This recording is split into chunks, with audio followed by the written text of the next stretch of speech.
Hey there, podcast listeners. This is Justin from Beyond the Uniform. My goal is to give active duty military personnel the tools they need to make a successful transition to a civilian career, whether that's 30 years from now or a few months from now. This week, I am speaking with Taylor Justice, quite possibly one of the most comic book hero type names I've ever heard. And in real life, he is a superhero as well. He transitioned from the Army after a few years. He was medically discharged unexpectedly. He speaks to what that's like, what he found helpful in making that very unexpected transition. And he ended up, after a couple different industries and time at Columbia Business School, founding a company called Unitas, which coincidentally also helps veterans. Unitas has raised over $6 million of venture capital funding, over 20 employees. They're having a big impact on the world and veteran community. So this is a great interview for anyone thinking about entrepreneurship, starting your own company, raising capital. Anyone who wants to learn more about how to transition from active duty, scout the landscape, use your network to find your first, second, and third jobs. And just in general, Taylor is a very well-spoken, energizing guy. I think it's a very motivational talk for pretty much anyone. So here is Taylor Justice on the life of startups. Just a little bit of background before we dive in. So Taylor graduated from West Point in 2006. He received his Bachelor of Science in Latin American Studies and Environmental Engineering and was part of the football team. He served as an infantry officer in the Army and was medically discharged. Went into the medical devices industry at a company called CCS Medical before moving into the computer networking industry at Viavi Solutions. In 2009, he co-founded Higher Echelon, a service disabled veteran-owned human organizational performance consulting firm, and then went on to get his MBA from Columbia Business School. At Columbia, he founded the company, or co-founded the company Unitas, which we'll spend the bulk of our time talking about, where he currently serves as the Chief Business Officer. So Taylor, I guess to start off, I'd love to learn about your transition from active duty and what that process was like as part of the medical discharge. Yeah, no problem. I mean, my situation was probably similar to some folks in the sense of my Army career was cut short. Coming out of West Point, had a 5-year active duty commitment. 3 years in active reserve. I actually made my 3 years of inactive reserve time active to ensure that I was an infantry officer. So I was locked in for at least 8 years, and that's kind of what I was focused on. But unfortunately, before I hit my 2-year mark, I was medically discharged and faced with this new reality of transitioning into the civilian sector, thinking about a new career, and there were challenges. Dealing with the VA, finding a new job, finding a place to live were things that I thought were going to be taken care for me, at least for the next 8 years. And I was fortunate enough to be able to fall back on my West Point network and connect into some junior military officer recruiting firms. But it was a challenge nonetheless of really figuring out, what am I going to do next? Where's my new passion going to lie? And to be honest, it took a little while to find it. I bet. I mean, it seems like most of the people I speak with, like everyone knows that transition is going to come, whether it's at 20 years or 10 years or 8 years. And so, to some extent, most people are able to prepare a few years in advance. But I'm just putting myself in your position of like having only a year or two, not even thinking about that as a potential and then being thrust into it. It's that would be a lot on top of, having looked forward to that 8 years of service and then having plans change unexpectedly. I imagine that's a lot to deal with. Yeah, no, absolutely. I mean, I think it was different too because a lot of the people that I went to West Point with, even those that were seniors when I were freshmen, were still in the military, right? So they hadn't even reached their 5-year mark. So I was relying on a few folks that I knew that had graduated a few years prior to me that were medically discharged, and they were still trying to figure out what they wanted to do. And I was just learning from their path, and then talking to older graduates that had 10 or 20 years under their belt in the civilian sector, but even their transition was different than mine, and where they were going, because more often than not they weren't medically discharged early. They had a substantial military career, at least 5 years, but majority had longer than that. So just trying to figure out and navigate what's my next step. It wasn't necessarily strategic at that moment. It was very tactical. Find a job, find a place to live, and then figure it out from there. So, my transition was more of, I knew I had around 6 months or so before I would go through the medical evaluation board process, just because that's just the process that the Army takes. So I was really proactive in trying to understand what options were available to me, go on as many interviews as possible, and just try to get a sense of what's out there. But I did spend a lot of time picking up the phone and just reaching out to people that I had never met before. The only commonality that we had is that we either both went to West Point, or that we were both in the military. Man, I didn't think about that, but the thought that your peer group from West Point was not even in the civilian marketplace yet is an added challenge, because that's the first place I would think to go to, is my classmates or people close by. But you were in many ways a pioneer of having to go through this years before them without having them as a resource, which would be challenging. Yeah, I mean, to be honest, I really think it set up what I'm doing today, because I always considered it, I wasn't going to be able to have the traditional military career that I wanted to. I came from a military family. My father was 30 years active duty in the Air Force, decorated war hero, Silver Star recipient. So I considered this as this was my way of giving back. I would be this recon unit of the civilian sector, where I could try to just figure out what options were available to folks, and then when people were transitioning, years down the road, I could be an ally for them. So I kind of took it on, not only figuring out my own thing, but knowing that other folks were going to come into a similar situation down the road. This was my opportunity to try to figure it out for them as well. I love that, because it's a situation that was unexpected, and I'm imagining very jarring, and then in retrospect, seeing how this unexpected, at the time, what I'm imagining was a very disappointing event, turned into being, an incredible foundation of a company that's raised over $6 million in funding with over 20 employees. I mean, it's cool to think that the unexpected challenge ended up benefiting you in the long run. Yeah, I mean, I think through my whole story, from the time that I left the military up until where I'm at now, everything kind of goes back to that situation that I dealt with. Those few short months where I was just kind of in limbo, if you will. It's kind of a recurring theme that it just keeps playing in my head, where I kind of keep coming back to that as the thing that has led me down this current path. I always came back when I was lost or trying to get involved with a community initiative or whatnot. It was always coming back and looking at the veteran and military community as a way to help folks that are going through something that I experienced. That's great. And I guess putting yourself back in the shoes when you first made that transition, I'm wondering what resources you found most helpful. So you mentioned speaking to other veterans. You mentioned briefly kind of a recruiting firm. How did you go about finding that first job with CCS Medical, and any advice for people who are taking that first step? Yeah, so I'll break that into two things. One is who I found most beneficial.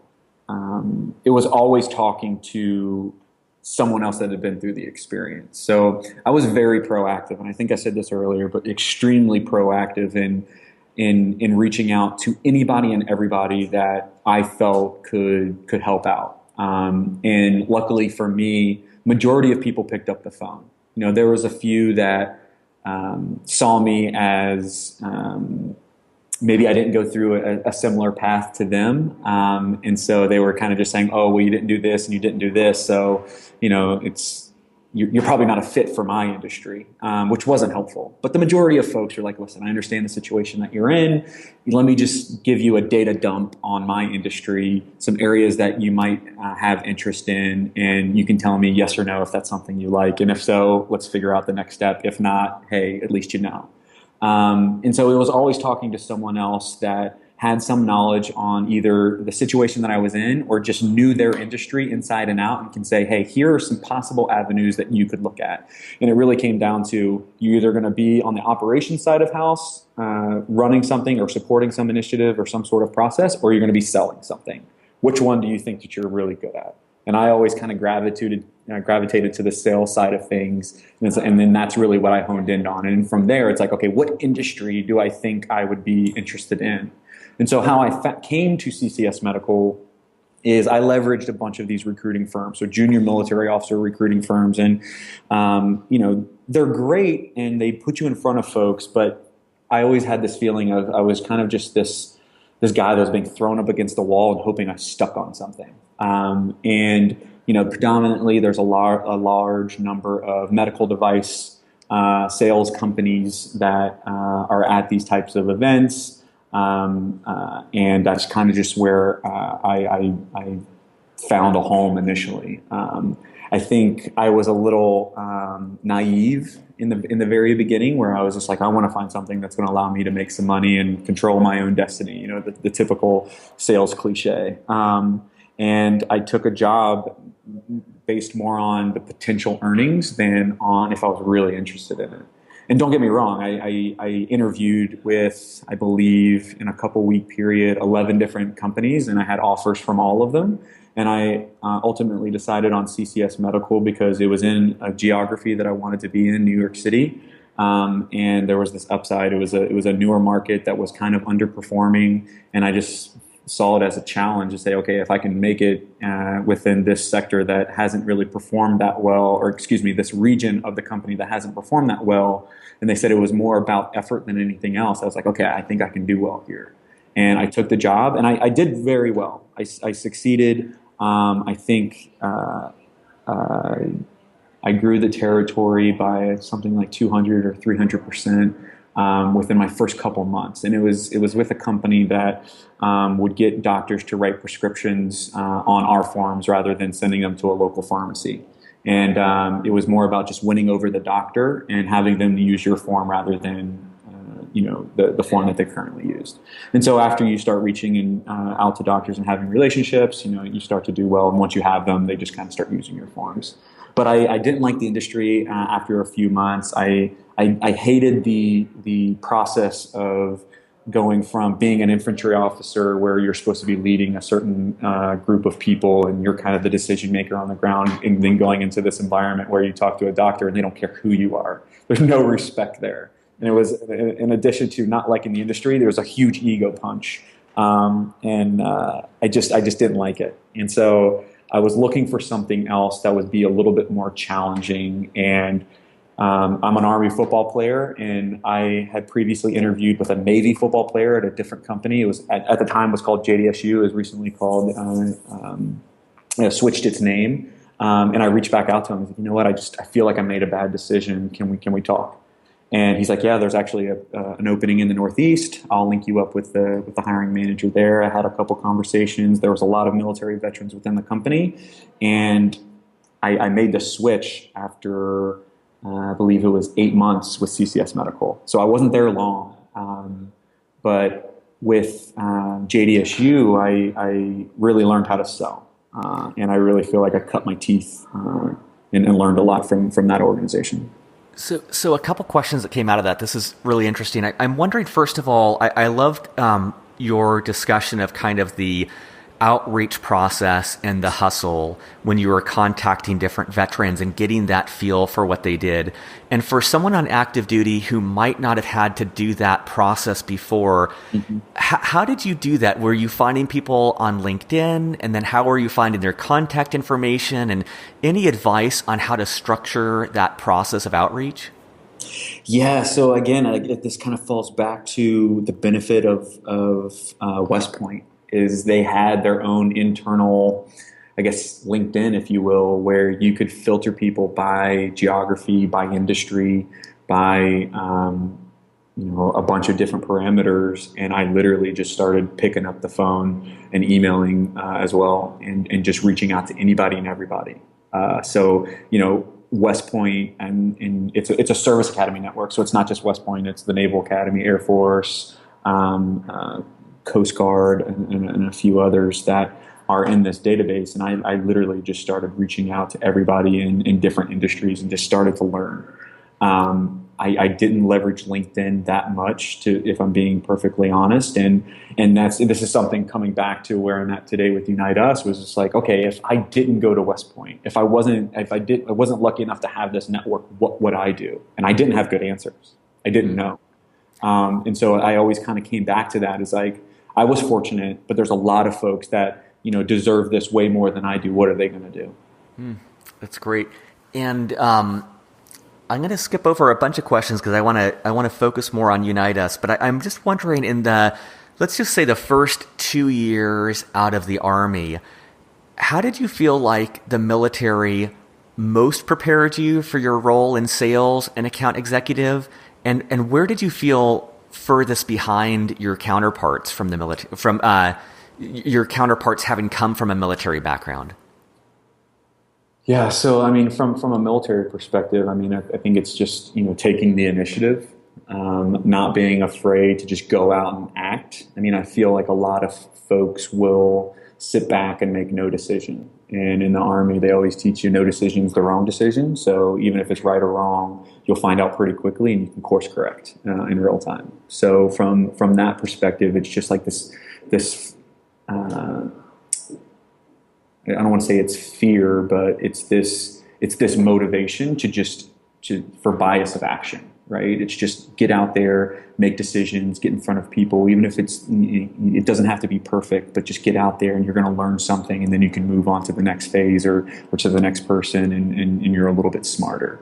So from a military perspective, it was that I guess ability to just get after it. And then there was the other aspect of kind of like backwards planning, saying, okay, based off the information that I have right now, here's my ultimate goal. I want to get a job by this date. I need to get in front of this many people. If I get these certain offers, then I could probably have a job by this date. And it's just kind of putting that plan in motion, and just being adaptable to what happens. And then, just having this positive attitude that something's going to happen for you. I think the second part of your question was, where did I feel like I was behind? I think going back to being very proactive. I mean, if I wasn't proactive, I would have been in a world of hurt. From an Army's perspective, when I was going through the transition program, there wasn't a lot there for me. They kind of throw everybody into a room and say, hey, here's how to write a resume. But that's like basic level things. That's like what everyone else has. There's no advantage there necessarily, other than, okay, maybe I went to a school, so maybe that might bump me up against somebody else. But not understanding industries, not having people to reach out to. Like from an Army perspective and going through the transition, I don't feel like I was prepared very well, other than, hey, here's a bunch of resources on a piece of paper that you might want to reach out to. And so it was very difficult. I think I wasn't that prepared for my transition from an Army or military perspective, other than being comfortable in ambiguous situations. I don't know if that's helpful, but yeah, no, totally. And I bet this dovetails nicely into my next question. So skipping over, quite a bit of your story to get into Unitas, yeah. I'm wondering what led you to start Unitas? Was that when you were in your first year at Columbia? No. So, I mean, I had the idea for Unitas, or a version of Unitas. I don't want to take full credit for the idea, because Dan Broman and other members on the team, and they definitely had a different viewpoint that when we kind of melded them together, it came all together, right? So there's three of us here that are the co-founders: Dan Broman, Andrew Price, and myself. So I don't want to take all the credit, but I feel like there was a need for this well before I went to Columbia. And I was volunteering with a national nonprofit in their local chapter in Philadelphia. And this organization was focused on physical fitness and social activities. But as that chapter began to grow, we would have, veterans and military families coming into the chapter that needed assistance outside of, physical fitness and social activities, education, legal, employment, housing, you name it. And so we were always scrambling around trying to connect with resources within the community, public, private, nonprofit. And it was a whirlwind. It was so time consuming in a sense of you don't want to just say, hey, why don't you reach out to this organization and good luck. You want to kind of help them through that process and continually staying up to date. Like, hey, did you reach out? What did they say? Was it a good lead? No, let's find something else. And so, we were really focused on supporting these folks from beginning to end, like all the way through to some sort of outcome. And so what I realized was community partners didn't have the ability to connect with each other very efficiently. And so we were using Excel sheets and Word documents, trying to say, okay, Taylor Justice is talking to this organization. I reached out to him here. Let me follow back up. And then, the list goes on and on. And then when I was applying to Columbia Business School, I met Dan randomly. And so when I was applying to Columbia, they always link new applicants with current students. And if you're a veteran and military, they try to link those groups up. And so randomly, I was paired with Dan Brillman, and we just started talking about the admissions process at Columbia. That conversation ended up being 5 hours because within 15 minutes, we both realized that we had this shared connection for the fragmentation of resources and how people were connecting into the civilian sector. And that initial conversation spearheaded, bringing Andrew Price into the fold because he and I worked previously at Higher Echelon together. Dan went on a deployment, and we kept talking back and forth. And when he got back in December of 2012, we just said, let's do this. Let's just go build something. And so Columbia, while at Columbia, we started Unitas, but my introduction to Dan was literally just talking about business school. That's so crazy. It sounds like Columbia Business School has cracked something that online dating and a lot of Silicon Valley matchmaking partnership sites have not been able to do, which is effectively broker that relationship. That's awesome. Yeah, no, I think there's a little luck there, but it was definitely I don't know if meant to be is it, but I think there was a reason that we were paired up.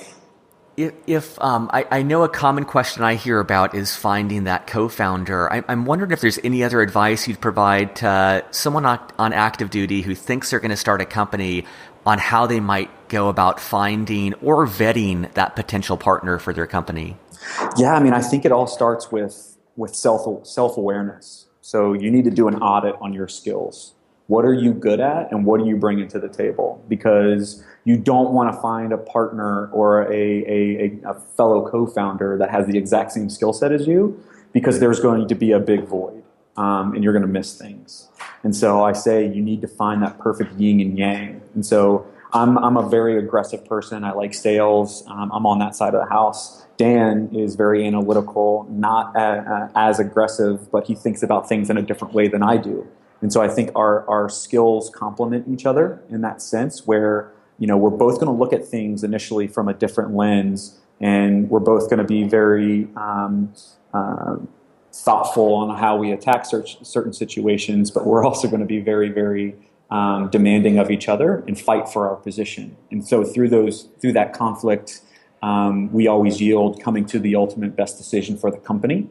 And so I would say do the audit on yourself. What are you good at? What are you going to bring to the table? And then find somebody that has the skills that you don't.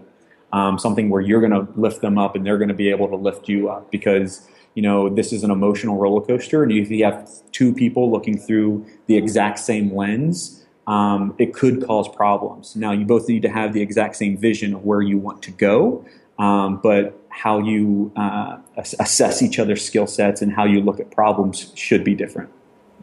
That's great. And I'm curious because you had industry experience and then business school, and then you started your company. I'm wondering, for someone on active duty who's getting out and they're thinking of starting a company, do you think that that's a wise choice to do that straight out of the military? Do you think that it's necessary to have industry or graduate school experience, or any advice around that? If someone's thinking like, hey, I want to do this eventually, what's the best way to prepare for that? Yeah, so I know that there are two sides of the coin on this, where people feel very strongly about, oh, you need to have industry experience, or you need to have an MBA or whatever before you can start a business. And then there's others that say, no, you don't need that. I am on the side of it depends. And the reason I say that is you need to have a clear understanding of who you are and what your skill sets are. So going back to that audit of what your skills are. You're not going to get everything that you need from industry experience or from an MBA, no matter how great of a school it is. There's still things that you can't learn until you're out there doing it. But you have to, no matter what path you go on, you have to have this deep desire to continue to learn and to educate yourself and take yourself through your own education process. So, I mean, I read all the time, any book that I can on, I don't want to say self-help, but it's like around sales or management or just biographies of people that have done it before me. I proactively try to find mentors that can say, you know what, that's probably not the best way to look at it. You should do it this way. I am so willing to ask for help and look dumb by asking stupid questions. I have no problem with that, because I feel like if I try to fake it and I lose an opportunity because I had this ego of I didn't want to look dumb, then that's the dumb move. So no matter what route you go, listen, if you put tools in your toolbox of going back to school or having industry experience, it's not going to limit you. It might take a little bit longer for you to start your idea. The fall of that, though, is you might get comfortable. You might get into a situation where you feel like you can't leave. As time passes, you get married, you have children, you have financial commitments, and the entrepreneurial life initially is not lucrative. And even as you're building out a business, I mean, we've been doing this for 4 years, and I think we are still very, very conscious of costs and making sure that we aren't paying ourselves like these crazy salaries, because we're still trying to get there. We're still trying to build this business, and we want to stay hungry. And so if you go down that route, it's not a bad thing, but just realize that if you ultimately want to start a business, that it's going to get harder and harder the more you get within that industry or that job. Now, it's still going to be hard if you try to start something out of the gate, but you have to be willing to listen to a bunch of folks, take their advice, but ultimately you have to make the decision, because no one's going to know your business better than you are. No one's going to know the situations that you're dealing with, and so you need to get a lot of different viewpoints on what's happening. And so if you feel that you can handle that, you can build something, you don't need industry experience, you don't need an MBA. But if you need that assurance, you need that fallback plan, it's not a bad idea to go into to get a corporate job or to go get your MBA. But to answer your question, it really depends on who the individual is. I think that's very well put. And I do like this trend that keeps on coming back to self-knowledge and honesty around skills and natural ability and natural desire and things like that, of just really knowing what each person wants, knowing that each person's path will be different, knowing that each person brings different skills to the table, and coming back to like just really being honest with themselves on what is the right move for them in that moment. And I do agree that there is that inertia to overcome, that the more time goes on, the more you get accustomed to a certain lifestyle and salary, it does become harder to take that jump that, typically for entrepreneurship is a prolonged period of going without and a prolonged period of really intense working environments. And that was the next thing I wanted to ask you about was, what was the initial stages of starting a company like, especially for someone on active duty, painting that picture of what was the day-to-day life like and the feeling of being in that startup environment? Yeah, so I mean, I think a lot of people want to start businesses because they get wrapped up into this. They think it's the sexy lifestyle, or it's like the trendy thing to do right now. But I don't know who said it, so I'm definitely stealing this from someone else, but you're going to work twice as long for half the money. I mean, it is literally an emotional roller coaster where some days you're like, what in the world am I doing? I am failing at this. And other days where it's like the highs of highs. And so, I knew in the very beginning stages, if my day started off great, it was going to end terribly. That's just the flow that was happening. And then over time, those good times would last a little bit longer, but the down times would last a little bit longer. And then over time again, like the good times, it just started to still be good, but you had different challenges. So it was a different roller coaster at that point. So you have to be able to deal with the highest highs and the lowest of lows, and be comfortable with that. And so I don't think that ever changes, even from the very beginning stages. They're just different challenges that you face. Like in the beginning, you're trying to get traction. You're trying to get people to believe you on this idea that no one else has done or that people have tried to do before, but they failed. And why are you different? And you're telling the same story and you're having the same conversations, and it's never going to move as fast as you want. So you have to be able to deal with however long you think it's going to take for you to make your first sale, probably double it or triple it. And it's just being able to have the mindset of, I know I'm thinking about this the right way. I know I have the solution. I'm not going to give up on it.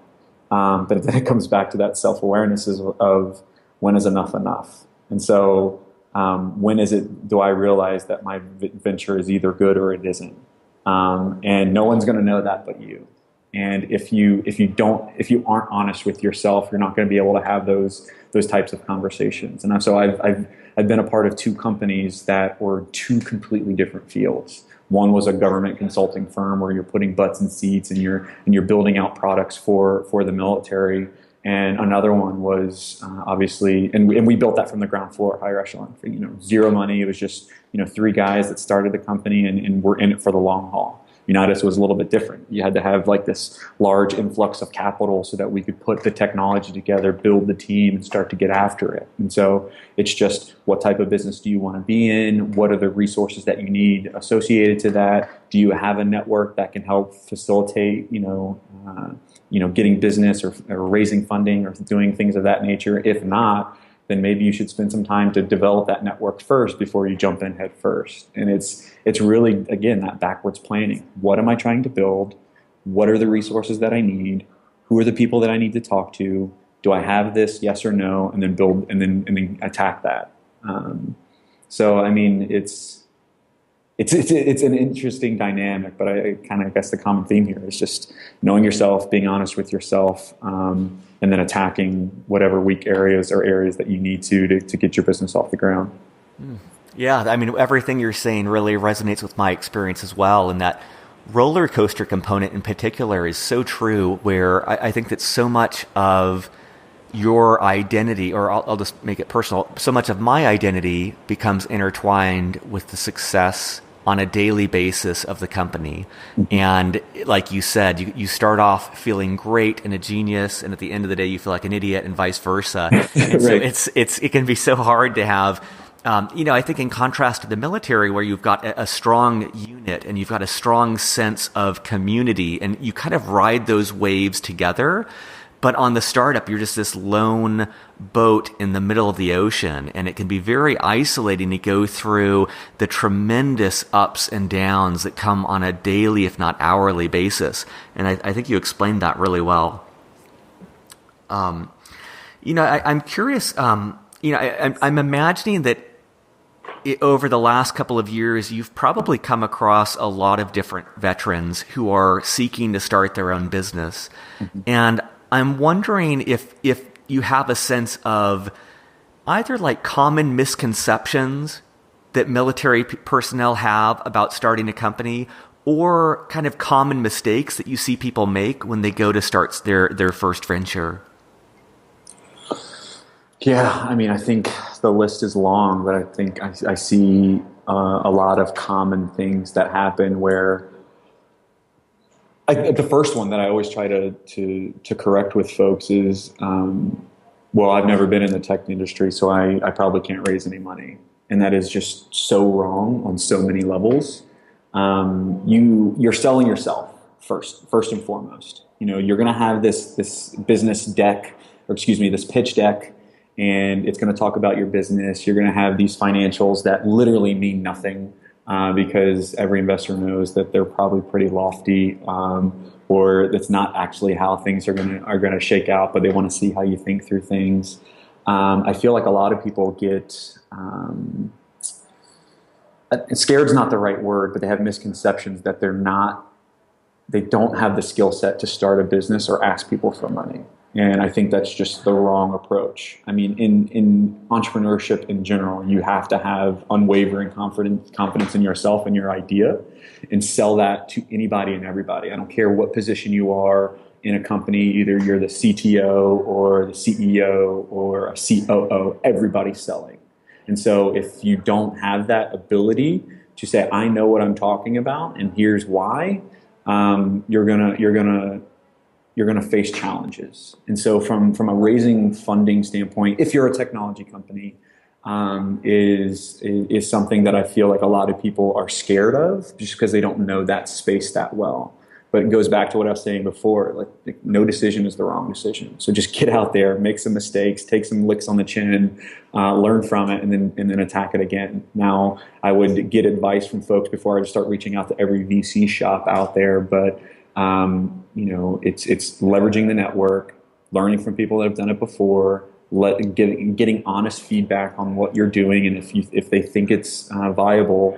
And people are going to give you their honest opinion. People want to give you their expertise and their advice. And so go into every conversation just looking for advice, and sometimes good things happen from that, right? And so don't go in there asking for funding or asking for whatever. Just ask for some advice, and people will help you along the way. So I think it's just taking the first step and going. I think a lot of people hold back and saying, oh, my idea needs to be perfect, or I need to think about these financials even more. It's like, no, you don't. You just need to start going. Like, just start talking to anybody and everybody you can, and your pitch is going to start to hone and polish itself.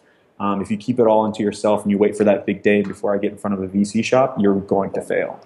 And so I think it's just taking that first step is one of the common mistakes that I see from most vets.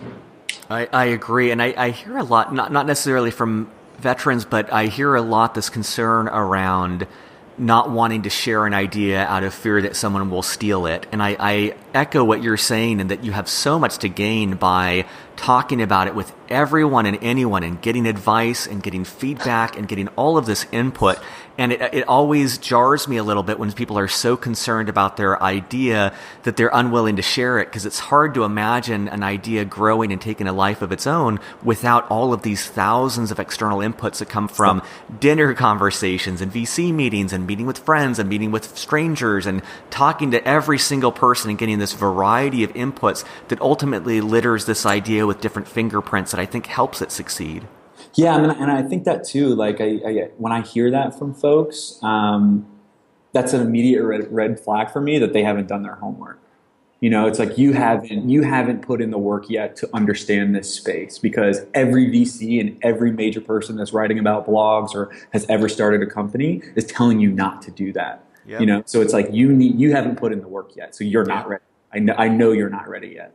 Yep. And so from my perspective, it's if you think that your idea is so great, and if you tell someone that they have the ability to build that company as well as you do, then you should not start that business. That's a good litmus test. It's still not ready. You know what I mean? Yeah. And, for people who may be listening on active duty right now, what would you want them to know about Unitas and how they might benefit or engage with you? Yeah, so Unitas started off as personal pain point. It was my own experience. It was Dan's experience, and Andrew, who didn't serve but is super patriotic, and it was always helping people trying to connect to resources. We built Unitas. We're a software as a service company, so SaaS for those that understand what that means. And we sell software to service providers. And so Unitas builds coordinated networks. So if you think about a healthcare system and you go to your primary care physician and you need to see a specialist, be it an orthopedic surgeon or whatever, they have a network and they have the ability to connect you to those resources where you don't have to do that legwork on your own. But in the human and social services sector, that doesn't exist. Those connections between a housing provider, maybe a employment provider, they're not co-located. They don't interact with each other as often as they should. So there's this fragmentation of resources, public, private, nonprofit. So you have the VA, DOD, nonprofit organizations, education institutions, employers that are not connecting into each other, but everybody's trying to help veterans. And we just saw that as an opportunity. It was like, what if we brought these organizations together on a common platform and we coordinate the supply? So everyone that's trying to receive these services, if we could bring these organizations together where they're operating on a common platform in a HIPAA compliant, secure space, where if a veteran walks into an employment provider and that employment provider starts to facilitate that care and connect them to resources, and they also realize, oh, this person needs to find, a new place to live because they're just moving to the area, or they might be eligible for some VA benefits. I need to connect them to the VA, or they need to check out this program. Before, that referral was happening through phone call or email, which is very, very cumbersome on the service provider. So within our system now, they can say, oh, I'm dealing with your employment case, but you're identifying these other needs. Let me, through Unitas, connect you to this provider. So now providers have a holistic view of when Taylor Justice walks in the room, he's receiving employment assistance from this organization. This organization over here is helping him with his housing need. This individual is helping with his educational need. And if I need to coordinate with those other organizations, I can. And it provides this real-time data on what's happening within the community. So now we can draw correlations. So you come to a big city like New York, and we see that 60% of people that are requesting assistance with healthcare also need assistance with employment. And we see an uptick on healthcare. We know that there's going to be these second and third order effects on, okay, do we have enough employment resources? Do we have enough housing resources? Do we have enough legal resources to facilitate care? And each community that we deal with, things are a little bit different, but those foundational elements are the same. So from a Unitas perspective, we want to connect all those dots. So we don't want a veteran to say, okay, I don't know where to go. In our world, once we're at scale, every door is going to be the right door. You're going to have access to this greater network, and we're going to be able to track and make sure that your requests for assistance are handled in an appropriate time, and then you're up to speed on what's happening. So you're in the know, and you know what's available to you. Previously that didn't exist. And so, we've been launching coordinated networks across the country for almost 2 years now. We're in 14 different cities, states. We'll be at 25. If we were to stop today, we'd be at 25 by the end of the year. And I think, a few big opportunities are about to hit where we will be able to cover the nation here very shortly. So it's very exciting. That's great. I mean, it's one of those ideas that when you hear about it, you think, why didn't something like this exist sooner? And it's also great where you've started a company where everyone is winning with this. You are helping a lot of people, and it's good to see companies with a very pure mission like that that's making a positive difference on the world. No, thank you. I really appreciate that. And what we found, though, I mean, even in this veteran and military community, what we found were the needs and the challenges of this community were not unique. They're no different than the regular population. It's just what avenue they come from might be a little bit different. But what we found was the veteran and military community is this perfect petri dish of American society. When you look at socioeconomic status, race, age, that the majority of these coordinated networks that we were developing were not just veteran service organizations or the VA or DOD. They're nonprofit or city government programs that just have a veteran initiative. So this month we've expanded out of just the veteran and military community to support all populations. But I think in history, when you look at what the military and even the VA has done for advancements for the entire population, it's no different here. We just started with a population that we knew, and it just happened to be the perfect, again, petri dish of American society. And we're saying, okay, we've proven the model here. Now we can do this for all human and social services. Doesn't matter which country you're in or what program, as long as there are multiple organizations that are providing multiple different services and they need the ability to connect to each other, we have a solution. That's great. Well, I know we're short on time here, but I guess last question I would throw out is just anything else, anything I didn't cover, anything you'd want someone on active duty to know about the transition or resources or advice or any last thoughts? The only thing that I would tell folks, and it's not necessarily anything about Unitas, but as you start to make this transition, asking for help is the smart move. Thinking that you have everything figured out, or thinking that if you're going to be bothering someone asking for assistance or learning about what they're doing, that's the fool's road. And so I would just urge people to not be scared, to not be afraid to reach out to people, because if you don't, you're just hurting yourself. Pick up the phone, call a buddy, call a friend. If you don't have a network, start somewhere with a nonprofit or, a community resource, and then just continue to build. Like every day, work towards learning something new about a potential, career path or opportunity that you might not have been aware of previously. You have to be proactive as you make this transition. If you're not, you're setting yourself up for failure.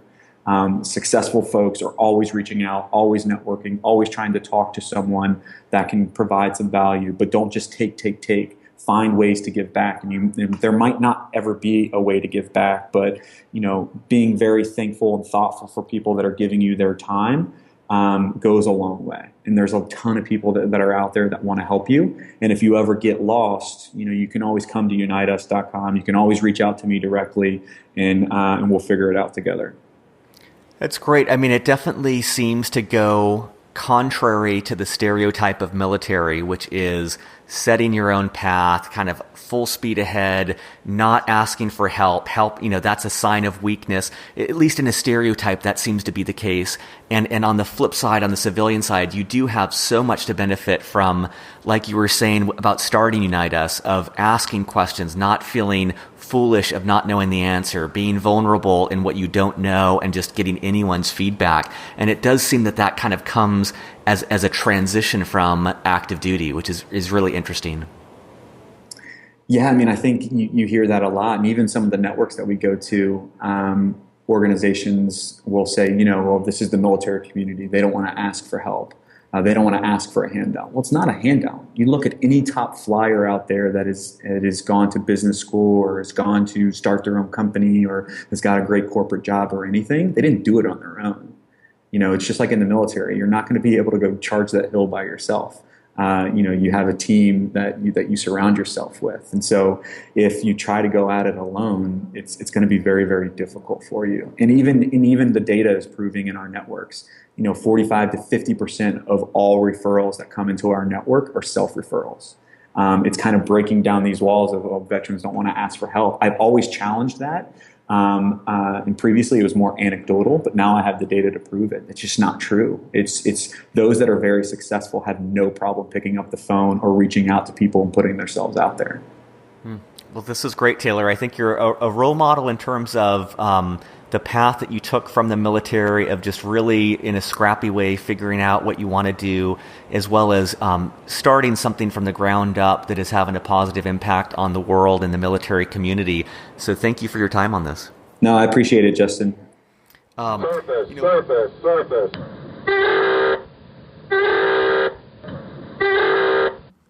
All right, folks, that's all for this week. Couple quick admin items. Show notes are at beyondtheuniform.io. You will find links to anything Taylor talked about that's linkable, as well as other interviews across the board of industries, of veterans, advice they have for you, as well as lots of data about different career possibilities, all at beyondtheuniform.io. Also, if you are not familiar with servicetoschool.org, definitely go to their website. I am not in any way compensated for giving a shout out to them, but they are a free service for any active duty military personnel, any veteran, in helping you get into college, grad school, med school, business school, wherever you want to go in the world of education. They are a free and very powerful resource for you at servicetoschool.org. Thanks. Have a great week, and we'll be back next week with more interviews.